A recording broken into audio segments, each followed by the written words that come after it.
Жалпы сен мына сөздердің қалай оқылатынын білесің бе?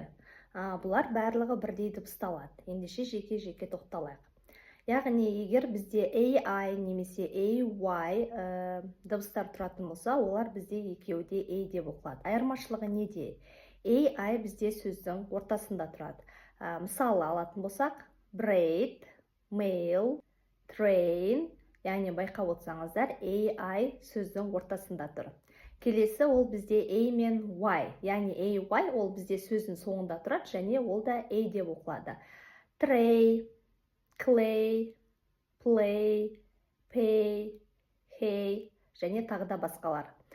Келесі бізде A және соңында тұрған E әрпімен жасалады. Егер соңында E әрпі, ол silent E дейді, яғни оқылмайтын E әрпі тұрған жағдайда, ортасындағы дауысты дыбыстар алфавитта қалай тұрады, тура солай оқылады. Мысалы, cake, lake, make, take.